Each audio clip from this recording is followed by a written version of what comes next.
Yo, yo!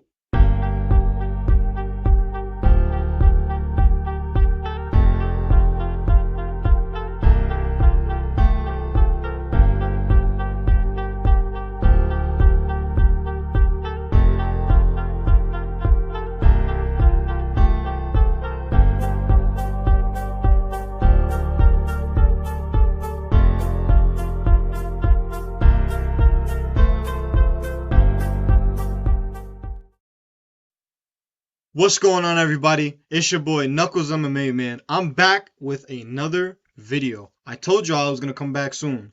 Now listen, what are we gonna be talking about today? We're gonna be playing Matchmaker again. But for the bantamweight division is very hot right now. Let's hop straight into this video, man. Cool. Let me set this up right quick. All right, we're gonna like the featherweight, video. Featherweight. Wow. Like the flyweight video. We're going to be talking about number 15 all the way up to the champion. So, start with number 15, Montel Jackson. Montel Jackson is coming off of an astounding win over Jahan Blackshear, and he knocked, as you can see, 18 seconds in the first round. He knocked him out very quick. Now, I think that they're going to shoot Jackson up into stardom like immediately. And man, honestly, I would say put him up against either Ayman Zahabi or Marcus McGee. And the reason I say that is because honestly, I think Montel Jackson would give Zahabi a good run for his money. And they're very close, but I mean, I also think that Marcus McGee would destroy Montel Jackson. But like, if you look at the rankings that you can see on the screen, it's very close. You know, it's not really like it's not like a Montel Jackson should hop up and fight Jose Aldo. It's really Montel Jackson is really not that good. If you like if you watch him fight, you know, he's a beatable person.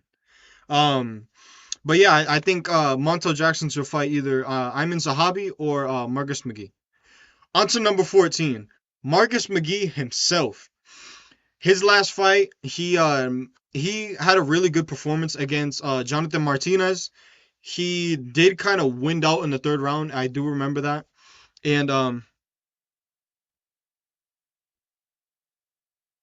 he did wind out a little bit in the third round. You know, I don't think his cardio is the best, but I think, you know, that's something that you can fix 100%. Marcus McGee, I have been a fan of this dude for a while. I really, really like this dude. I really like this dude. You know, I like how he has a mixture of, you know, KOs and TKOs. And then, he does have his decision, but he's so far, what I've seen, he's a pretty well-rounded guy. And I really think that he could honestly get a submission. Um, Over a name like Kyler Phillips, or he could fight Jose Aldo as well. And honestly, I think that would be perfect. I want to see the UFC shoot people at Marcus McGee and see how he fares. I really think that this kid loves challenges, and I hope he comes back within the next maybe like 2 to 3 months. And I can't wait. I am a really big fan of Marcus McGee. You know, Marcus McGee, you probably will never see this, but I'm a big fan of yours. I hope you're doing well.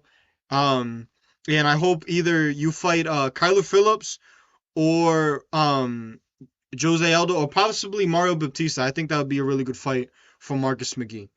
On to number 13, Ayman Zahabi. Ayman Zahabi, also known as Ariel Helwani, as as some of the people in the community say. He's coming off of a pretty good win over Pedro Munoz. And Pedro Munoz he's like Pedro Munoz, he fall out of the rankings, just same thing with Jonathan Martinez. And you know, I think it's a good thing that he fought him. You know, he coming off of a win of Basharat, and then, you fight Munoz. And I will have to rewatch that fight between him and Munoz because I do remember watching it, but I don't remember watching like I don't remember paying attention too much to the fight. But I do remember him putting on some pressure on Pedro Munoz. And honestly, I don't know too much about Ayman Zahabi. You know, he is for me, he's a little bit newer.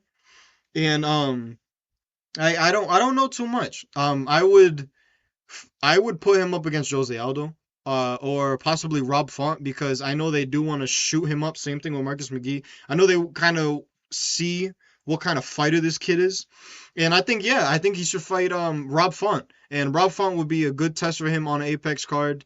And you know, just throw number 9 against number 13, or possibly he could just fight Jose Aldo as well. And I think that'd be a good fight for Jose Aldo to just rebound, and then Jose Aldo can go ahead and do whatever he wants in the rest of the division because Jose Aldo is the king. I love Jose Aldo very much. On to number 12, Kyler Phillips. Now, the thing about Kyler Phillips, I really like Kyler Phillips. I do. Now, hear me out when I say this. This kid is a dark horse in the bantamweight division. Why do I say that? Kyle Phillips. Let's look at this dude looks like a surfer. Like honestly, I really like this dude. You know, is he a little bit of a decision merchant? Absolutely. Absolutely. I'm not gonna sit here and lie. But this dude, he has shown that he can fight against some of the top ranked opponents. Look at his resume so far. Rob Font, that he lost to. I did watch that fight. That was a really good outing by Rob Font. You know, showed off Puerto Rico. I have a lot of love for Rob Font. You know, he did lose to Rob Font, but then, you know, that's a name on your resume. Pedro Munoz, who he beat to get into the rankings. Barcelos, Rojo, he did submit him. He also lost to Paiva, who is like really notorious for losing to Sean O'Malley. If you go back and watch that fight, O'Malley just kills him. Um and oh, he actually lost a split decision because it's a majority. Majority, no, majority decision. Yeah, I I think that was a majority decision for Paiva. I don't think that was a split decision. I said that wrong. And then Song Yadong.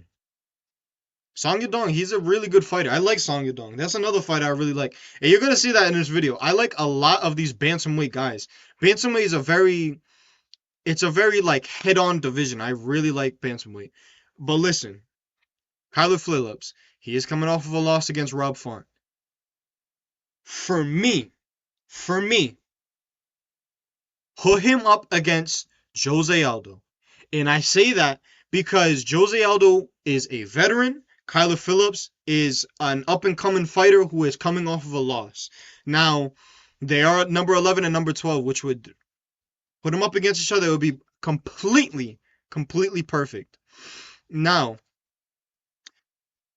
Kyler Phillips is good with his takedowns. And I think it'd be a really good decision win possibly for him, but I would lean more towards Jose Aldo because of the way Jose Aldo fights, which actually gets me into number 11, Jose Aldo. Jose Aldo, perfect for this sport, man. I love this dude, the King of Rio, 32-9, and he lost to Mario Baptista. He didn't lose to Mario Baptista. I think he won that fight. I really do. It was he got robbed. But man, Aldo, man, how can you not love Jose Aldo? You know what I mean? Look at his resume. His resume is absolutely amazing. Now, you know, he has kind of fluctuated with his wins and losses in the last, you know, couple years. But I love this dude. I really do. I have such a tender spot for Jose Aldo because growing up and watching him, and you know, he did have a little bit of a layoff, like, you know, 2 years, but he came back, beat Martinez, beat Mario Baptista, even though the judges gave it to Mario Baptista. And I think he's just gonna cruise. Just you know, he's an old guy. He's an older guy, and I don't think he's ever gonna go back into title contention or like hop into that top, you know, seven. But He's just a grizzled veteran who still got it. You know what I mean? Put Jose Aldo against Kyler Phillips, like I just said, or put him up against Mario Baptista for a second time because I need closure for that fight. That fight did not go Jose Aldo's way the way it was supposed to, and it still kind of makes me mad the fact that Mario Batista did win that fight. But that's perfectly fine. Put Jose Aldo against Kyler Phillips or Marcus McGee. I would love to see that fight. And let's move on to the number 10 spot. Mario Baptista. Um, Mid is the best way I can put it. Mid. Baptista has never really been a name in this division. Never has and never will. He's not going anywhere. You lose to Corey Sandhagen. Yeah, you beat Baptista. You lose to Jones. You beat Kelherd. Blackshear, Ricky Simone. This dude, he's not like an A level fighter. He's like a bottom of D tier kind of fighter, maybe bottom of C. He's not. He's not a. And I'm not just hating because he beat my boy Jose Aldo. There is a little bit of bias, but Mario Baptista, he's not like he's not a big dude. He's not a big name. But since he does have the number 10 spot, give him Kyler Phillips. Give him Kyler Phillips, who I think should fight Jose Aldo, but he could also fight Mario Baptista, or Mario Baptista should fight Rob Font or Song Yadong. Don't quote me on that because I think Song Yadong might have a fight, but yeah, man, just put Baptista against Rob Font or Kyler Phillips because I think it would be good for him, and I really think he should lose those fights. Or he could fight I don't know, throw him Henry Cejudo or something. On to number 9, Rob Font. Now Rob Font is kind of in this limbo right now. He's in a limbo.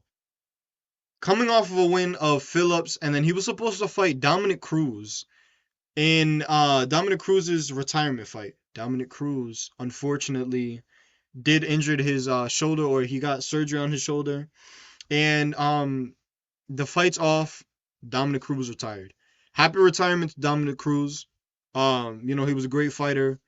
I loved Dominic Cruz, even though he was a little annoying sometimes. But all in all, he was a great fighter. Thank you very much for allowing all of us to watch you in the sport, Dominic Cruz. I hope retirement treats you well. But as far as Rob Font, I don't know who he's gonna fight. I don't. It's kind of he really is in this like limbo right now, and go ahead and put him up against. Oh, excuse me. Put him up against Henry Cejudo.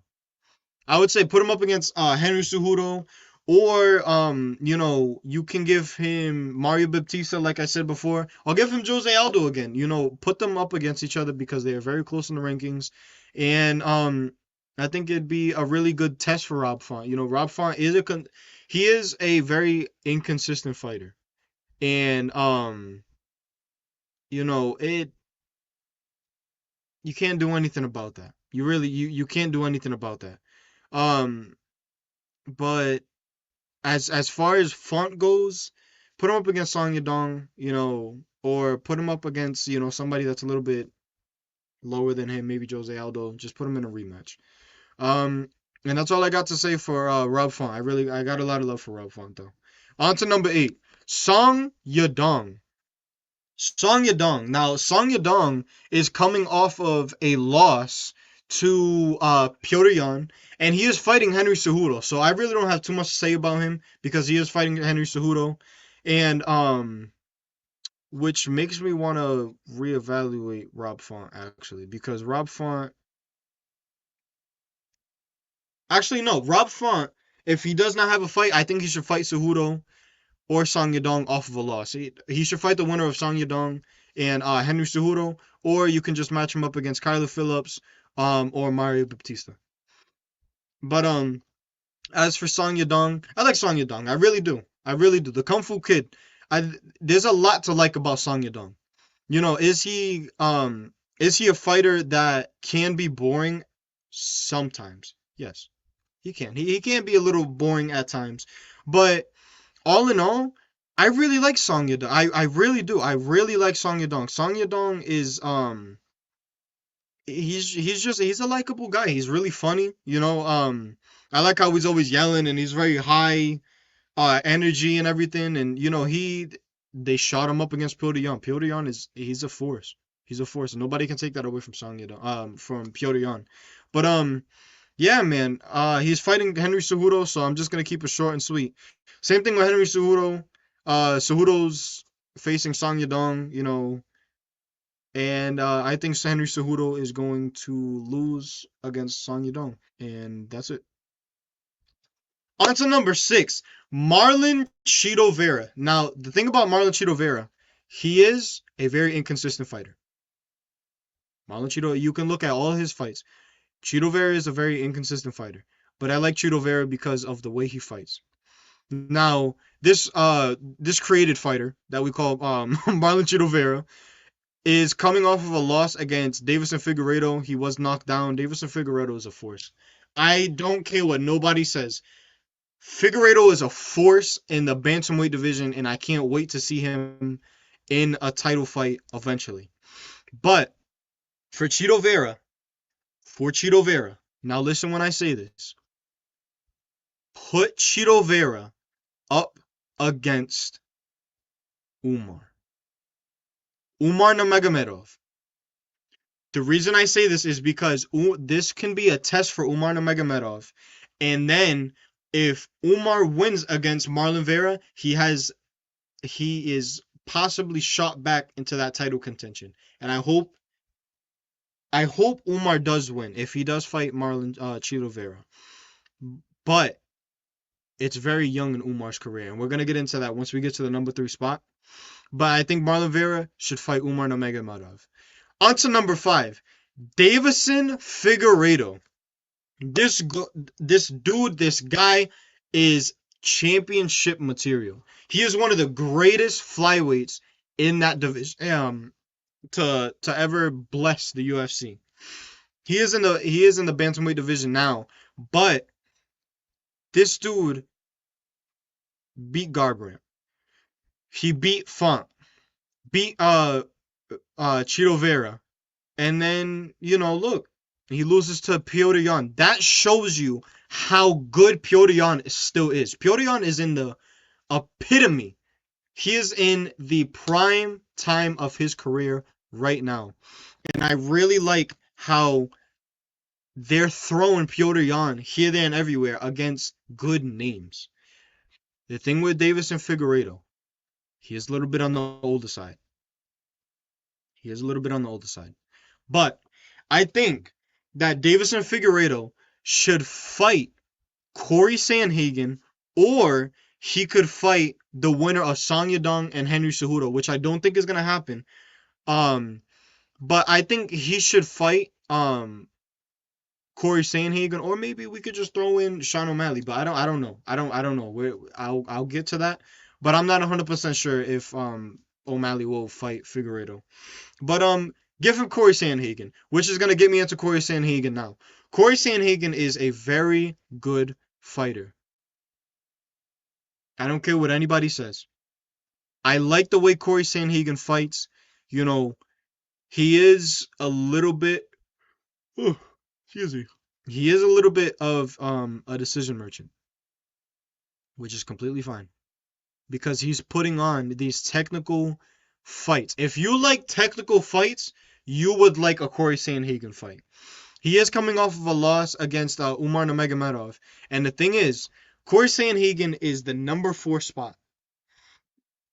Corey Sandhagen has a very high chance of fighting Sean O'Malley, which I've been asking for a very long time. Ever since Sean O'Malley became champion, I wanted him to fight Corey Sandhagen. I think that fight would be such a strategic masterclass that we would be blessed. I do not want it to be a 3 round fight. I want it to be a 5 rounder so that we can see what both Sanhagen and O'Malley can really do up against somebody that will stylistically have them beat. Sean O'Malley can beat Corey Sanhagen 100% stylistically, but Sanhagen can beat Sean O'Malley stylistically. So they're like a yin and yang. I want to see this fight. I am dying to see this fight. That's why I said I don't know if Figueiredo is gonna fight O'Malley, but I just want to throw O'Malley's name out there because I don't think O'Malley's getting a title shot yet. I think he's probably gonna have to wait. So I want him to fight Corey Sandhagen. On to number 3. Now the thing with Umar, he is coming off of a loss. He is coming off a loss. He got dominated by Merab Dvalishvili. Now the thing with Umar, Umar, listen when I say this. Umar is going to be champion at one point. Let me let that sink in. Let me say that one more time. Umar Nurmagomedov is going to be bantamweight champion at some point in his career. He's a young fighter. He's young. He's a young fighter, and I think that all of this is going to go his way. I think Umar should fight Davison Figueiredo.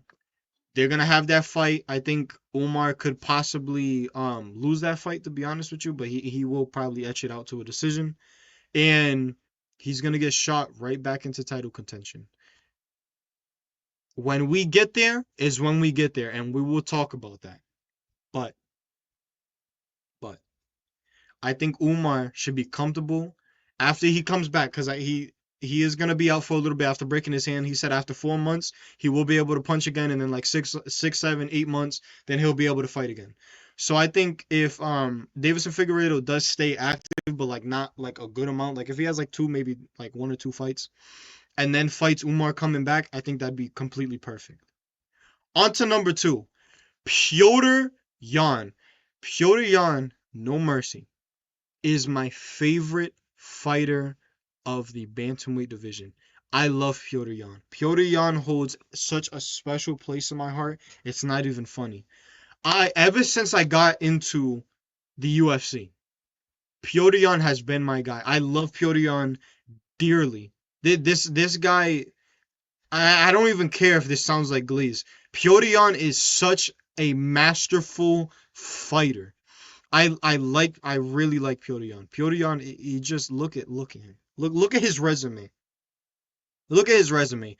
Dotson, Rivera, Silva de Andrade, you know, uh, Faber, Aldo, Sterling, Sanhagen, O'Malley, Valishvili, Song Yadong, Figueiredo. This dude is still in his prime, and I think he's gonna fight Merab Dvalishvili. They're gonna do a part 2 to that fight. It's really hype. It's really likely. You know, Marab's been calling for Piotr Yan ever since he won the fight against Sean O'Malley, and I think that's the fight to make next. Piotr Yan, Merab Dvalishvili. Um, on to number 1. Now listen, this is another guy in the bantamweight division that's kind of in a limbo. Sugar Sean. The thing about Sugar Sean, his name can be thrown in many different directions because Sean O'Malley, for me, I think he should be the number 1 fighter to fight Merab because Merab beat him. Merab went on to fight Umar, and now Sean's just kind of sitting there. But the fight to make, if Piotr Yan and Merab is the fight that they're going to make, that Dana's going to announce, put him up against Corey Sandhagen. Like I said, these two are like yin and yang to each other. Yin and yang. I hope and I pray that this is the fight that they're gonna make, and I think it's gonna be really like I hope that's what's gonna happen. I think it's really gonna be likely that Sugar Sean is gonna fight Corey, but We're gonna move on to number one now. Merab Dvalishvili.